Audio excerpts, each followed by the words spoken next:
আমাদের ছোট নদী চলে বাঁকে বাঁকে, বৈশাখ মাসে তার হাঁটু জল থাকে।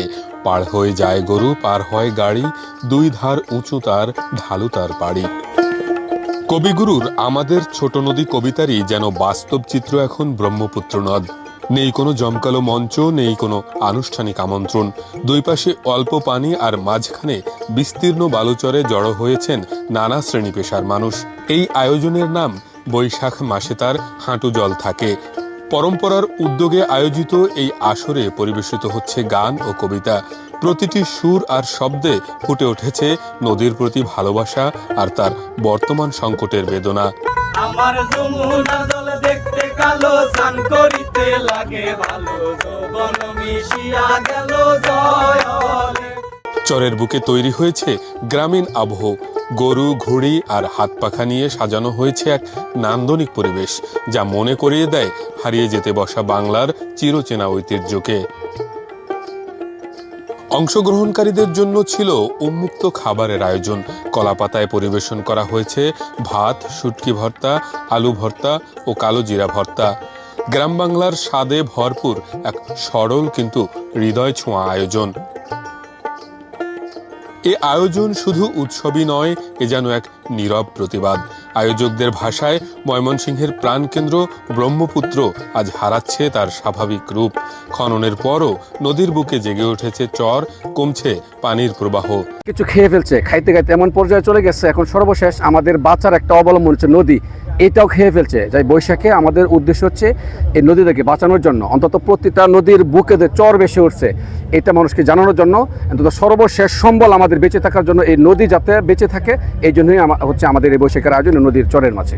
আজকে আমরা দেখতেছি যে 1000 কোটি টাকা খরচ করার পরেও ব্রহ্মপুত্রের মাঝখান দিয়ে চর জেগেছে। আজকে পহেলা বৈশাখে বিভিন্ন জন বিভিন্নভাবে প্রোগ্রাম করতেছে, কিন্তু আমাদের এই প্রোগ্রামের মাঝখানে আমরা এই নদী যেন বেঁচে থাকে, আমরা যেন এই নদীকে 1000 বছর বেঁচে থাকে। আমাদের নতুন প্রজন্ম যারা, তারা যেন এই নদীকেন্দ্রিক হয় এবং নদীকে ভালোবাসে।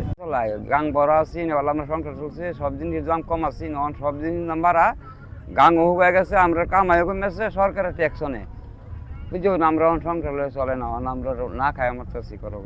নদীকে শাসন করতে যায়, নদীর যে শোষণ করছে, নদীকে যে মেরে ফেলতেছে, নদীর যে এখন বৈশাখ মাসে হাঁটু জল, এখানে নদীতে সারা বছর হাঁটু জল থাকে। আমরা সেই প্রতিবাদ স্বরূপ এখানে করছি যে এখানে বালু উত্তোলন করে, অবৈধভাবে বালু উত্তোলন করে এখানে 1000 কোটি টাকা মানে সম্পদ গড়ে উঠতেছে অনেকের। আবার নদীকে মেরে, নদী হলো জীবিত সত্তা, এই সত্তাকে মৃতপ্রায় করে যে এই অসভ্য একটা সমাজ গড়ে উঠতেছে, আমরা এর প্রতিবাদ স্বরূপ আমাদের বৈশাখ আজকে উদযাপন এখানে। সেই বেদনা থেকেই নদীর বুকে বৈশাখ উদযাপনের এই উদ্যোগ। দুই পাশে অল্প পানি আর মাঝখানে জেগে ওঠা চর, এই বাস্তবতাকেই তুলে ধরতে নাম রাখা হয়েছে বৈশাখ মাসে তার হাঁটু জল থাকে। ব্রহ্মপুত্রের এই বুকের মধ্যে এটা আমরা পালন করি, বৈশাখী উৎসবটা করি, যেখানে দেখা যাবে দুই দিকে একটু একটু পানি আছে, মাঝখানে চর জাগছে। তো এই জন্য আমরা এই অনুষ্ঠানটার নামও দিছি হইল বৈশাখ মাসে তার হাঁটু জল থাকে। তার মানে আমরা দেখছি যে এখান দিয়ে গরুরাও হেঁটে যাইতেছে, মানুষরাও হেঁটে যাইতে পারে। তো এটার এই ব্রহ্মপুত্র এবং নববর্ষ এই দুইটাকে একত্রিত কইরা বোঝাইতে চাইছি যে আমাদের দেশে বৈশাখ আছে, আমাদের দেশে নদী আছে, কিন্তু সেই নদীতে পানি নাই। বৈশাখ মাসে হাঁটু পানি থাকে এবং সেটাকে আমরা পার হইতে পারি ওই কবিতার মতো। আমাদের ছোট নদী চলে বাঁকে বাঁকে, বৈশাখ মাসে তার হাঁটু জল থাকে।